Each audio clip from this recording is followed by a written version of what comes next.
بسم اللہ الرحمن الرحیم الحمد للہ رب العالمین والعاقبۃ للمتقین والصلاۃ والسلام علی سید المرسلین نبینا محمد وعلی آلہ وصحبہ اجمعین ومن تبعہم بإحسان الی یوم الدین اما بعد۔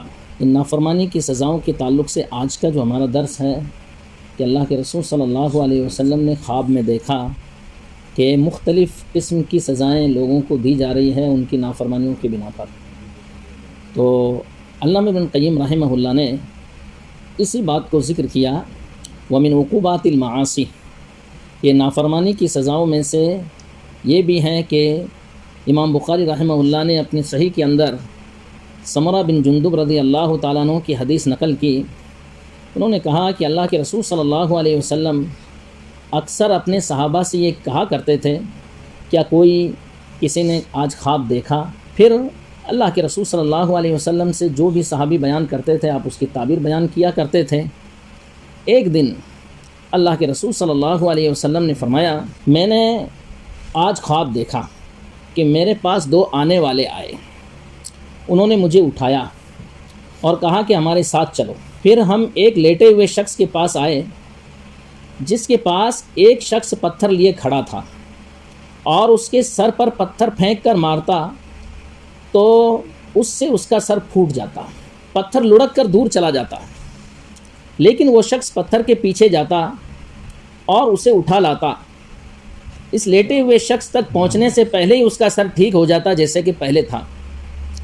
وہ کھڑا شخص پھر اسی طرح اس پر پتھر مارتا اور وہی صورتیں پیش آتی جو پہلے پیش آئی تھی۔ رسول اللہ صلی اللہ علیہ وسلم نے فرمایا، میں نے ان دونوں سے پوچھا سبحان اللہ، یہ دونوں کون ہیں؟ فرمایا مجھ سے انہوں نے کہ آگے بڑھو آگے بڑھو۔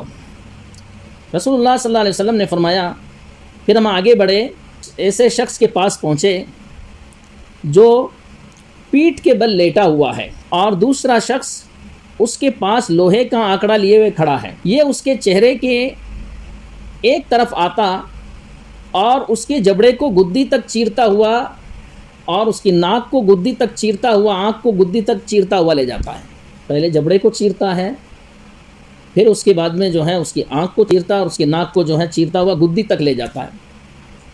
پھر دوسری جانب جاتا ہے، ادھر بھی اسی طرح چیرتا ہے جس طرح اس نے پہلے جانب کیا تھا۔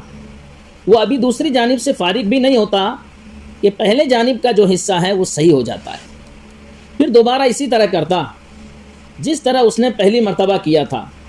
میں نے کہا سبحان اللہ، یہ دونوں کون ہیں؟ انہوں نے کہا آگے چلو آگے چلو۔ ہم آگے چلے، پھر ایک تنور جیسی چیز پر آئے، اس میں شور اور آوازیں تھیں۔ میں نے اس میں جھانک کر دیکھا تو اس کے اندر ننگے مرد اور عورتیں تھیں اور ان کے نیچے سے آگ کی لپٹ آتی تھی۔ جب آگ انہیں لپیٹ میں لیتی تو وہ چلانے لگتے تھے۔ رسول اللہ صلی اللہ علیہ وسلم نے فرمایا کہ میں نے ان سے پوچھا کہ یہ کون لوگ ہیں؟ انہوں نے کہا آگے چلو آگے چلو۔ ہم آگے بڑھے، ایک نہر پر آئے، وہ خون کی سرخ نہر تھی۔ اس نہر میں ایک شخص تیر رہا تھا اور نہر کے کنارے ایک دوسرا شخص تھا جس نے اپنے پاس سے پتھر جمع کر رکھے تھے، اور یہ تیرنے والا شخص جب اس شخص کے پاس پہنچتا جس نے پتھر جمع کر رکھے تھے تو یہ اپنا منہ کھولتا اور کنارے والا شخص جو ہے اس کے اندر پتھر ڈال دیتا، پھر یہ تیرنے لگتا ہے اور واپس اپنی جگہ پر لوٹ جاتا ہے۔ جب بھی اس کے پاس آتا یہ اپنا منہ کھولتا ہے اور کنارے پر جو شخص کھڑا ہے وہ پتھر اس کے منہ میں ڈالتا ہے اور وہ خون کی نہر کے اندر واپس چلا جاتا ہے۔ میں نے پوچھا یہ کون ہے؟ انہوں نے کہا آگے چلو آگے چلو۔ پھر ہم آگے بڑھے، ایک نہایت بدصورت آدمی کے پاس پہنچے۔ جتنے بدصورت تم نے دنیا میں دیکھے ہوں گے ان میں سب سے زیادہ بدصورت انسان تھا۔ اس کے پاس آگ جل رہی تھی اور وہ اسے جلا رہا تھا، اس کے چاروں طرف دوڑتا تھا۔ میں نے پوچھا کہ یہ کون ہے؟ انہوں نے مجھ سے کہا آگے چلو۔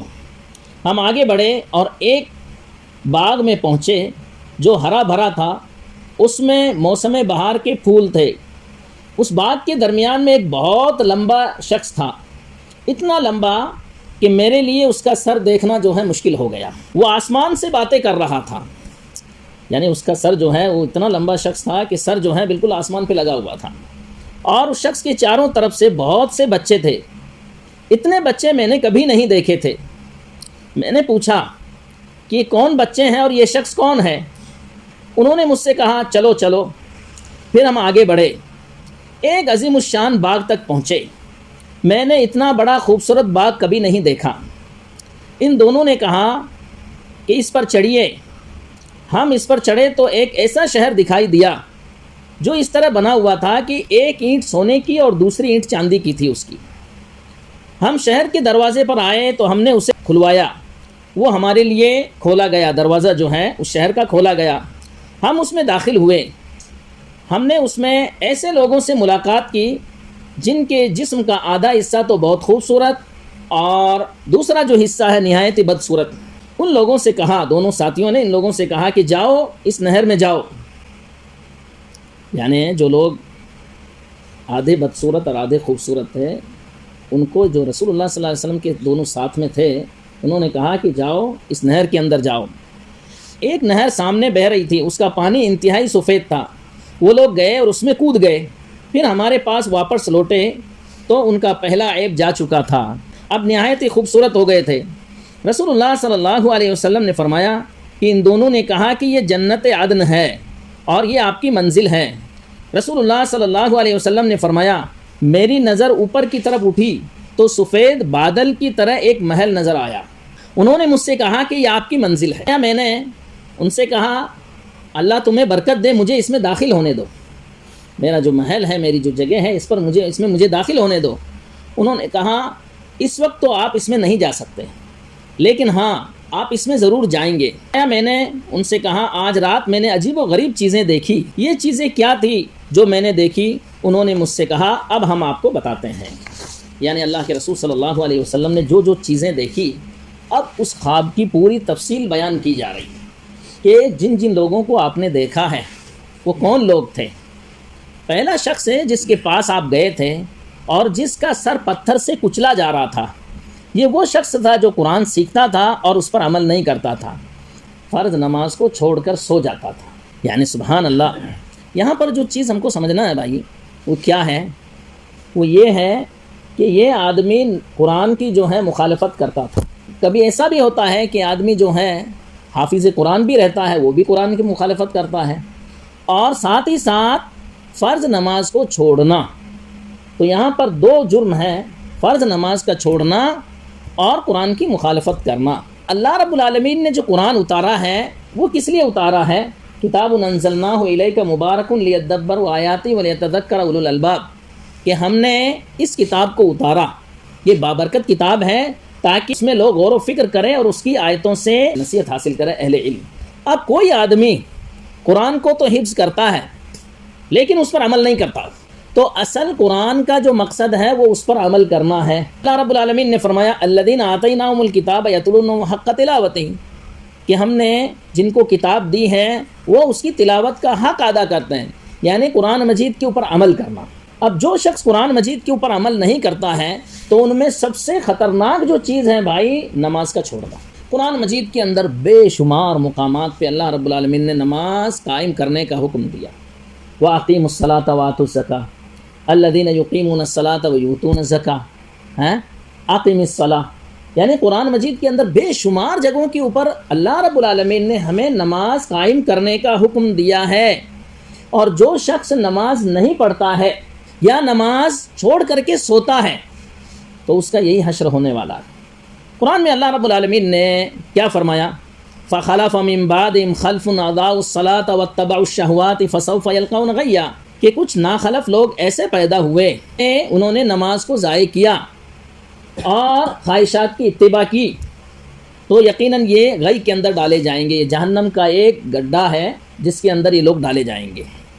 اور قرآن میں اللہ رب العالمین نے فرمایا فَوَيْلٌ لِّلْمُصَلِّينَ، کہ ویل ہے نمازیوں کے لیے، الَّذِينَ هُمْ عَنْ صَلَاتِهِمْ سَاهُونَ، جو اپنی نمازوں کے اندر سستی برتتے ہیں، یعنی گویا کہ نماز تو پڑھتے ہیں لیکن ان نمازوں کو تاخیر کر کے پڑھتے ہیں۔ بہت سارے بھائی جو ہیں فجر کی نماز میں سوتے رہتے ہیں یہاں تک کہ سورج طلوع ہو جاتا ہے۔ بھائیوں یہ سزا ہے قیامت کے دن جو ہے، یا جیسے ہی انسان مرتا ہے اسی وقت سے اس کی سزا شروع ہو جاتی ہے کہ وہ ایک آدمی، ایک فرشتہ جو ہے وہ پتھر لیے کھڑا ہے اور اس آدمی کے سر کے اوپر مارتا ہے، یہاں تک کہ سر جو ہے پورا کچل جاتا ہے. پھر واپس آدمی جب پتھر کو لینے جاتا ہے تب تک سر واپس صحیح ہو جاتا ہے. یعنی جو بھی نماز چھوڑ کر کے سوتا ہے اس کی سزا یہی ہے کہ اس کے سر کو کچلا جائے گا. اور سر کچلنا کیوں رکھا گیا ہے؟ کیونکہ یہ اپنے سر کو آرام دینے کی بنا پر نماز چھوڑتا تھا، اور اس کے سر کے اندر نماز کی وجہ سے جو ہے ایک تنگی محسوس ہوتی تھی، جس کی بنا پر اللہ رب العالمین نے اس کو یہی سزا دی. اور دیکھو بھائیوں، نماز چھوڑنا حقیقت میں قرآن کی مخالفت کرنا ہی ہے، اور نماز چھوڑنے کی بنا پر آدمی جہنم میں جائے گا، جس کے تعلق سے اللہ رب العالمین نے فرمایا فی جنات یتساءلون عن المجرمین، جنتی لوگ مجرموں سے پوچھیں گے ما سلککم فی سقر، کہ کس چیز نے تم کو جہنم میں ڈال دیا. کیا جواب دیں گے؟ لم نکو من المصلین، کہ ہم لوگ نماز نہیں پڑھتے تھے. یعنی گویا کہ جہنم میں جانے کا جو سبب بتایا گیا ہے وہ کیا کہیں گے کہ ہم نماز نہیں پڑھتے تھے. بھائیو، نماز کا معاملہ بہت اونچا ہے اسلام کے اندر. اگر کوئی آدمی مثال کے طور پر 4 نمازیں تو پابندی سے پڑھتا ہے، لیکن فجر کی جو نماز ہے وہ نہیں پڑھتا ہے. جو لوگ فجر کی نماز چھوڑنے والے ہیں وہ تھوڑا کان کھول کے سنیں اور اس جرم سے توبہ کریں، کیونکہ جو آدمی بھی جس نماز کو بھی چھوڑ رہا ہے سستی کی بنا پر، سر کے اندر بھاری پن کی وجہ سے چھوڑ رہا ہے، تو وہ اس کی سزا یہی ہے کہ اس کے سر کو کچلا جائے گا، چاہے وہ 4 وقت کی نماز پابندی سے پڑھ رہا ہو. فجر کی نماز کا اتنا اونچا مقام. ہمارے بھائی کیا کرتے ہیں بھائی؟ رات بھر کام کرتے ہیں 12 بجے تک، یا جاگتے رہیں گے 12-1 بجے تک، پھر اس کے بعد میں جو ہے سوئیں گے تو 8 بجے 7 بجے اٹھیں گے. بھائیو، یہ عادت ایسی چیز ہے کہ اسی کی بنا پر ہمارا سر کچلا جائے گا، کیونکہ ہم نے فجر کی نماز سے جو ہے لاپرواہی برتی ہے. اور اللہ کے رسول صلی اللہ علیہ وسلم نے فرمایا یعقد الشیطان علی قافیۃ رأس احدکم اذا هو نائم 3 عقد یضرب عند كل عقدۃ علیک لیل طویل فارقد، کہ انسان جب سوتا ہے ہر آدمی کے سر میں شیطان جو ہے 3 گانٹھ لگاتا ہے. اور کیا گانٹھ ہوتی ہے اس کی؟ کہ سوتے رہو، لمبی رات ابھی کیوں جاگ رہے ہو. بندہ اگر اٹھ جاتا ہے اور اللہ کا ذکر کرتا ہے، کیا مطلب اللہ کا ذکر کرتا ہے؟ احسن، سو کر اٹھنے کی دعا پڑھا. کیا ہے؟ الحمدللہ الذی احیانا بعد ما اماتنا والیہ النشور. اور بھی دعائیں ہیں. یہ دعا پڑھتا ہے تو اس کی ایک گانٹھ کھل جاتی ہے. فَإِذَا اسْتَيْقَظَ ذَكَرَ اللَّهَ انْحَلَّتْ عُقْدَةٌ فَإِنْ تَوَضَّأَ انْحَلَّتْ عُقْدَةٌ. اور جب وہ وضو کرتا ہے تو دوسری گانٹھ بھی کھل جاتی ہے. فَإِنْ صَلَّى انْحَلَّتْ عُقْدَةٌ. اور وضو کر کے جب فجر کی نماز پڑھ لیتا ہے تو پوری 3 گانٹھیں جو ہیں کھل جاتی ہیں. فَأَصْبَحَ نَشِيطًا طَيِّبَ النَّفْسِ. تو اسی بنا پر وہ آدمی جو ہے نفس کے اعتبار سے بہت خوشگوار ہو جاتا ہے. اور اگر کوئی آدمی فجر کی نماز چھوڑ کر کے سو رہا ہے، فجر کی نماز اذان ہوئی نہیں اٹھا، نماز بھی ختم ہوئی تو بھی نہیں اٹھا، وَإِلَّا أَصْبَحَ خَبِيثُ النَّفْسِ، کہ اس کا جو نفس خبیث ہو جائے گا اور وہ آدمی سست ہو جائے گا.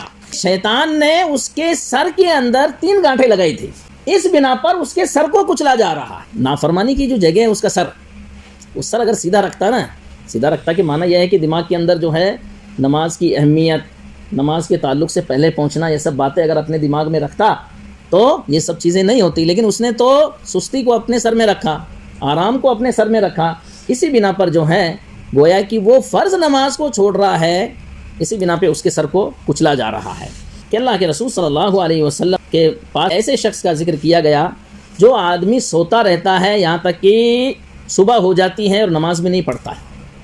تو کیا فرمایا؟ بال الشیطان فی اذنہ، شیطان نے اس کے کان میں پیشاب کر دیا. کہ شیطان جو ہے، جو آدمی سوتا رہتا ہے نماز چھوڑ کر کے، شیطان جو ہے اس کے کان میں جو ہے وہ پیشاب کر دیتا ہے.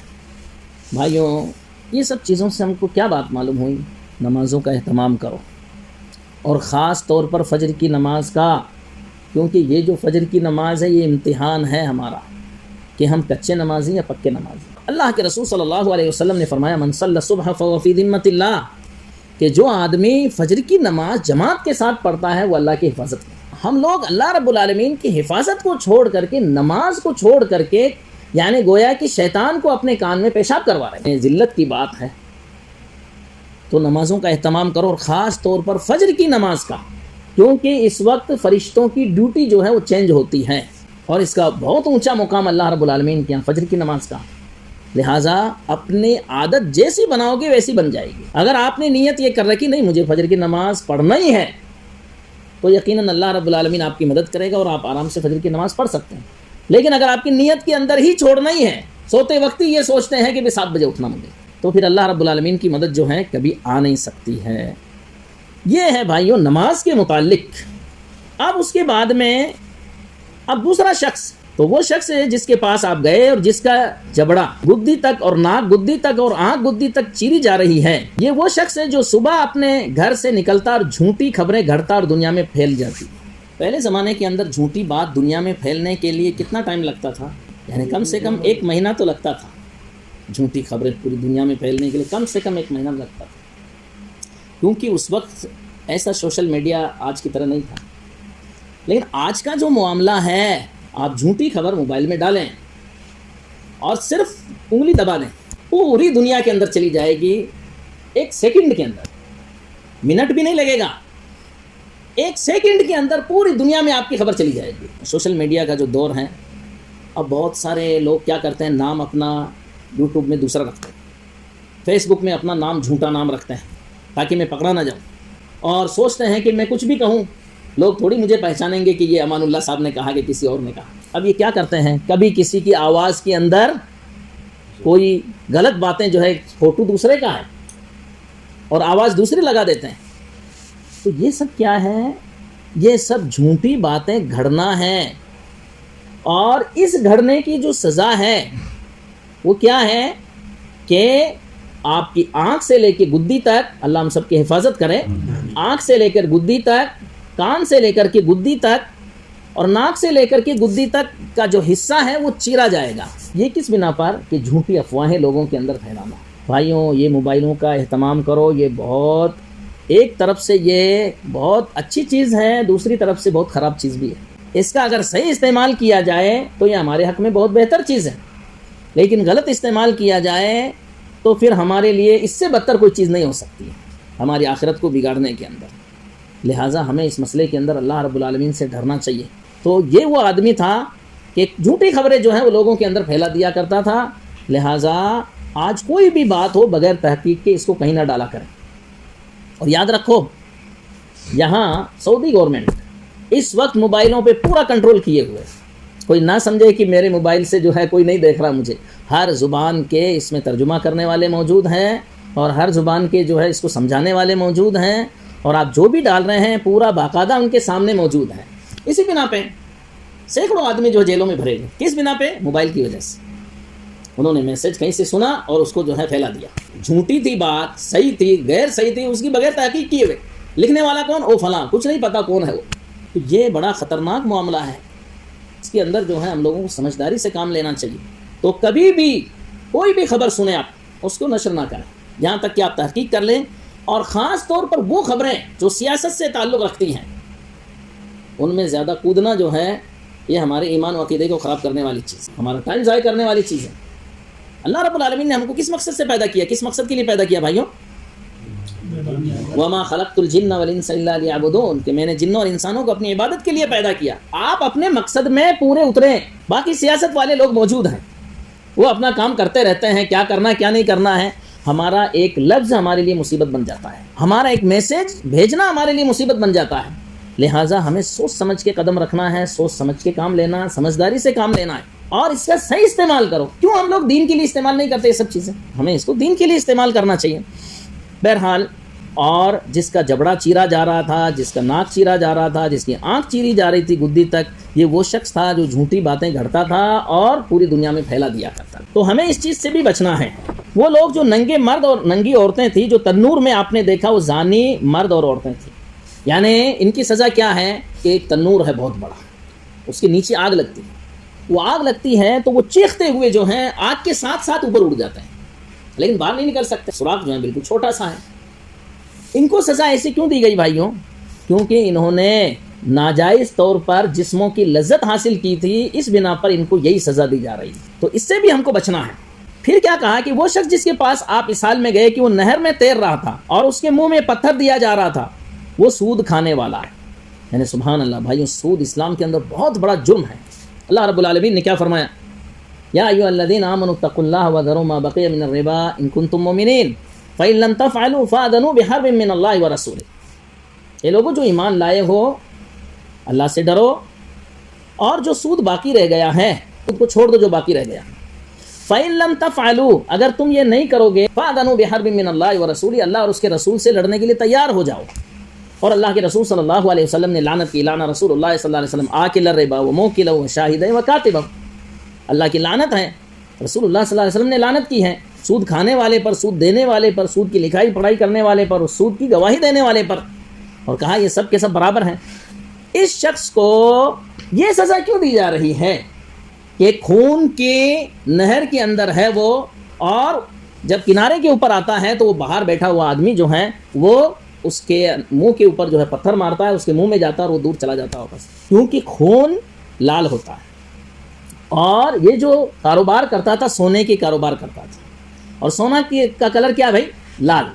تو اس بنا پر اس کو یہ سزا دی جا رہی۔ دوسری چیز کہ لوگوں کا سود کھانے کے بعد بھی اس کا پیٹ نہیں بھرتا تھا، جس کی بنا پر اس کو یہ سزا دی جا رہی ہے کہ کنارے پہ آتا ہے اور باہر والا شخص اس کو پتھر مارتا ہے اس کے منہ میں اور وہ واپس چلا جاتا ہے۔ وہ شخص جو بدصورت ہے، وہ جہنم کی آگ بھڑکا رہا ہے، اس کے چاروں طرف چل رہا ہے، وہ جہنم کا داروغہ ہے۔ اور وہ شخص جو بہت زیادہ لمبا شخص تھا وہ ابراہیم علیہ السلام ہیں، اور جو بچے ان کے چاروں طرف تھے وہ بچے جو بچپن ہی میں فطرت کے اوپر مر گئے تھے۔ بیان کیا کہ اس پر بعض مسلمانوں نے کہا کہ اللہ کے رسول صلی اللہ علیہ وسلم کیا مشرکین کے بچے بھی اس میں داخل ہیں؟ تو رسول اللہ صلی اللہ علیہ وسلم نے فرمایا مشرکین کے بچے بھی اس میں داخل ہیں۔ یعنی اس سے کیا بات معلوم ہوئی؟ سارے بچے اسلام کی بنا پر پیدا ہوتے ہیں، بعد میں والدین اس کو جو ہے نا کہ کافر بناتے ہیں، کوئی مسلمان۔ احسن، یعنی کل مولود یولد علی الفطرہ فابواہ یہودانہ و ینصرانہ و یمجسانہ، ہر بچہ اسلام کے اوپر پیدا ہوتا ہے، اس کے ماں باپ اس کو یا تو نصرانی بنا دیتے ہیں یا مجوسی بنا دیتے ہیں، یہودی بنا دیتے ہیں۔ ٹھیک، یہ حدیث بتلا رہی ہے کہ جو بچہ بچپن کے اندر مر گیا، چاہے وہ کافر کا ہی بچہ کیوں نہ ہو، سزا کا مستحق نہیں۔ کیوں؟ اللہ رب العالمین نے کیا فرمایا؟ وما كنا معذبین حتی نبعث رسولا، کہ ہم کسی کو سزا نہیں دیتے ہیں جب تک کہ اس کے پاس رسول نہ بھیج دیں۔ ان بچوں کے پاس کوئی رسول نہیں آیا تھا، ان کا کوئی قصور نہیں ہے، لہٰذا ان کو جو ہے یعنی بچے چاہے وہ کافروں کے بچے کیوں نہ ہو، بلوغت سے پہلے اگر وہ مر گئے ہیں تو وہ جنت میں جائیں گے۔ اس کو جو ہے حافظ ابن حجر اور حتیٰ کہ امام بخاری رحمہ اللہ نے اس مسئلے کو واضح کیا ہے، اور اس میں اہل علم کا اختلاف ہے، لیکن راجح بات یہی ہے کہ بچپن میں مرنے والے بچے جو ہیں وہ جنت میں جائیں گے، کیونکہ انہوں نے بلوغت کو نہیں دیکھا ہے، یعنی بلوغت تک نہیں پہنچے وہ کہ اللہ کا انکار کرتے۔ بہرحال یہ تو حدیث بڑی لمبی ہے، کہنے کا مقصد بھائیوں یہ ہے کہ یہ نافرمانیاں ہیں جن کی سزائیں اللہ کے رسول صلی اللہ علیہ وسلم نے دیکھی ہیں۔ ان میں سب سے جو خطرناک ہے وہ یہ ہے نماز چھوڑنا۔ نماز چھوڑنے کی بنا پر بہت خطرناک سزا ہے۔ اسی طریقے سے دوسری چیز جس کو ہم کو سمجھنا ہے وہ جھوٹی بات نہیں کرنا، اور اگر ہم بیان بھی کریں نا، تقریر، واعظ و نصیحت، اس میں بھی صحیح حدیث، اس میں جھوٹی حدیث، ضعیف حدیث نہیں استعمال کرنا، ورنہ اس کی سزا بھی ملے گی، کیونکہ اللہ کے رسول صلی اللہ علیہ وسلم نے فرمایا من حدث بحدیث یرى انہ کاذب فهو احد الکاذبین، کہ جو شخص میرے بارے میں کوئی حدیث بیان کرے اور جانتا ہے کہ یہ جھوٹی بات ہے یا حدیث ضعیف ہے، تو وہ دو جھوٹوں میں سے ایک جھوٹا ہے۔ ایک جھوٹا تو ہوا جس نے اس کو گھڑا، اور دوسرا جھوٹا کون ہے؟ احسنت، جو بیان کر رہا ہے وہ بھی ایک جھوٹا ہے۔ یعنی گویا کہ دین کی بات میں بھی آپ جھوٹے ہیں اگر آپ ضعیف روایتیں اور موضوع روایتیں بیان کر رہے تھے۔ تو بہرحال اللہ رب العالمین سے دعا ہے کہ اللہ رب العالمین ہم سب کو نافرمانیوں سے بچائے، نیتوں کو خالص کرے اللہ رب العالمین، اور ہمیں دنیا اور آخرت میں کامیابی عطا کرے، آمین۔ وآخر دعوانا الحمدللہ رب العالمین، جزاکم اللہ خیرا، والسلام علیکم ورحمۃ اللہ۔